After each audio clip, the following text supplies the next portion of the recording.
So today, me and Nut are going to be doing the box break of the Silver Age pre-constructed Vicerai. Excuse the background, we're in a shop just chilling, but we did just pick up the decks and wanted to go through it with you guys. There's a pack at the end we will be opening, but yeah, let's go ahead and break into the box and see what Vicerai comes with. So these are the new Silver Age pre-cons you can pick up. As James White liked to say, it's your $20 ticket to $5 million world prize, but definitely a $20 ticket to a lot of fun. These decks give you out of the gate pretty much everything you need. So there's the brick, there's young Vicerai, and then there's the compendium pack. We'll put the compendium pack to the way, and then we'll start with the brick. Don't do what I did. There is a pull tab around the center. I decided that there was not a pull tab, and brute forced that thing. I'm about to brute. Okay, I found it. We found it. Maybe not.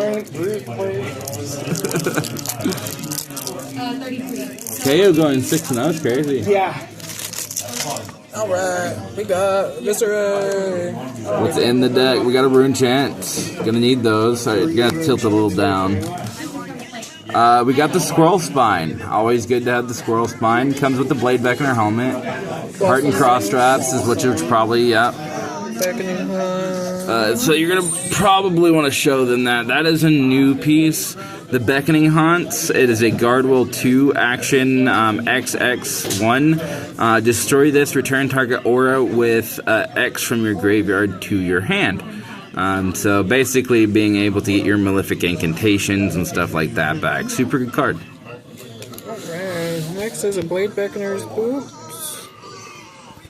And then it's going to start getting into the Amplifying the Arc Knight. Scoot it this way a little bit, because we're trying to see as you go through it. There we go. Yeah.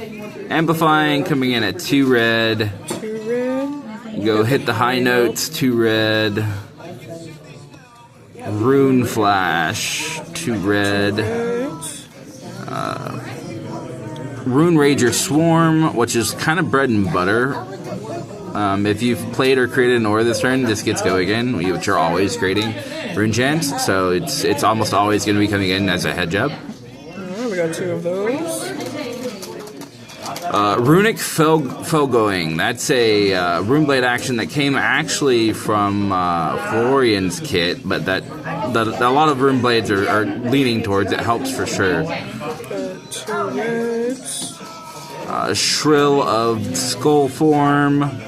If you played or created an aura this turn, this gets +3, so just a generic attack that's going to be good if you've created auras. Spellbane Assault. I know a lot of people are using this card. It's when it's attack, create 2 Rune Chants on attack. I got 2 of those. That seems good. And then you've got Condemned to Slaughter. 2 reds. Malefic Incantations, going to be kind of your bread and butter in a lot of these decks. And you got 2 red. I believe you even... I think they go yellow and blues in here, but we're not sure. Mauve Sky is always a good include.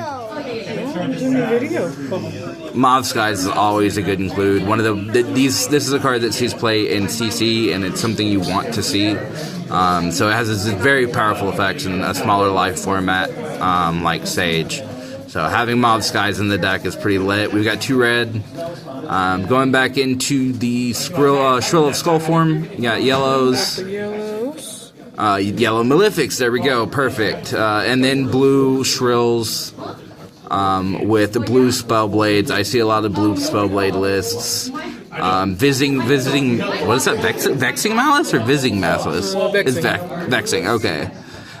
Deal 2 arcane damage to a hero when it hits. That's interesting, alright. Condemned to Slaughter, blue, good. Flying High gives your next attack go again if it's blue +1, not bad. Got 2 blues. Basically gives you a little chain outlet. Blue Mauve Skies aren't bad. 2 Sigil of that one. It does things, though. When this enters Lee's Arena, you may banish another aura from your graveyard. If you do, deal 1 arcane damage to target hero. At the beginning of your action phase, destroy this. So it's an aura on field that's basically bed just pinging for 1. Not bad. Got 2 blues of those. Trot along, pretty big staple in these type of decks. 2 trots. Crown of Dichotomy, which is going to be your sideboard helm. It's your Arcane Barrier helm. Really good. Rimblexed Robe is, I believe, new. And it's going to be instant Arcane Barrier 1, instant destroy this, and a rune chant you control. Prevent the next one arcane damage that would be dealt to you this turn. So you can AB and then instant destroy and prevent more arcane with that chest. It's not bad. Coming in with the null rune, so you know they're not banning null rune if they're giving it to you in the slots. So we got gloves, we got boots. Reduced to rune chant, really good card. Create a rune chant. This costs 1 less if for each rune chant you control. So usually you're playing it for free, and it's a defense reaction. We got 2 reds. Sigil of Suffering, probably your best defense reacts because basically it's a guaranteed block 4 that deals 1 arcane damage. Of course, we got 2 of those, and last 2 cards. And then read the runes.